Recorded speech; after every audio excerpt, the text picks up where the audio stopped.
Diba yun na Pero nagalit ang tatay ko, alam mo kung bakit? Kasi punong-puno na siya ng tatay ko eh. Hanggang likod eh. Pero dito sa braso ayaw ng tatay ko yan. Kasi ang katwiran niya, ito nga matatakpan, pagpagtangin, kapatid. Ito hindi. Grabe ka, Roy. Hindi totoo naman eh. Tapos nagpapaalam ako sa tatay ko, tayo magpapasal daw ka braso dito, yung butterfly. Subukan mo, tatamaan ka sa akin. Kasi ang katwiran nga naman niya. Yung mga kapatid kong lalaki, puro tattoo na. Tapos gano'n, dalawa lang kayong anak kong babae. Kahit gano'n yung tatay ko, yung discipline. Tapos ang talino ng tatay ko, be. Ano siya, undergrad ng criminology. Undergraduate. Ano matalino, be, kung natapos niya? Hindi ba niya tinuro? Walang pamis kung Kaya sanay mag-stand man. Ang utak talaga naman. Kasi ang pagpupulis kasi. Isang basa na lang kung kaya niya i-explain lahat. Matalino nga. Talino ng tatay ko. Kaya Tapos nag-stand araw man. ng lolo ko, pulis ng Caloocan. Nagamit niya pagiging sa stand man. Napakatalino ng tatay ko. Edlat mo. Ay! Galit? Galit. Napakatalino ng tatay ko. Tapos yung nanay ko nagalit tatay ko kasi nung nagpatato siya. Ngayon parang nagtampo sa kanya. Tapos Kasi yung best friend ko lagi sinasabi niya na si nanay baby mo kasi nanay baby pa nga ng baby. nanay ko eh.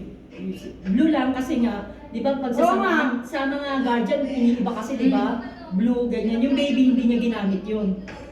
Ang ginamit niya blue, pero Hindi baby na talaga talaga siya. nakasanayan. Oo. Kaya yung account niya yun, blue na kalagay. Oo, pero dapat talaga yun, baby kasi baby ang nickname niya, tapos ang tatay ko naman boy. Boy blue. Hindi, ano ang tatay ko, boy Boy sa baby. kanta. Boy sa kanta siya. Tapos, may true to life story sila magkakapatid. Hanggang ngayon sa YouTube, pag pinanood nyo, ang ganda ng true to life story nila. Si tatay yung nagsalaysal. Talino ng tatay ko, tapos nung time na yun, binibili yung story ng buhay niya.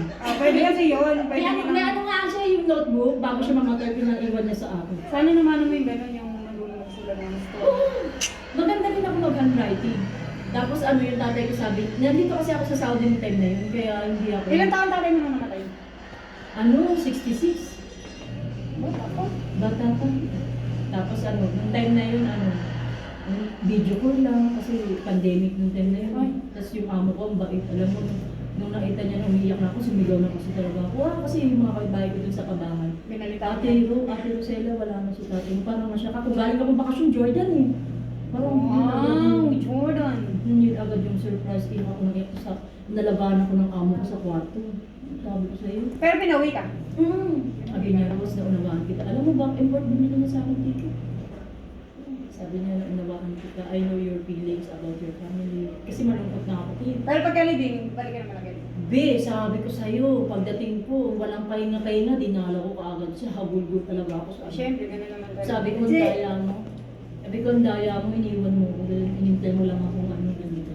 Tapos yung mga bakla ko. Kasi syempre, hindi may iwasan tawag sa akin bakla. Bakla, pinalis ko lang ng tatay ko. Tapos ang feeling mo yung hindi ko na ano, ang lungkot. Kasi syempre, sabi ng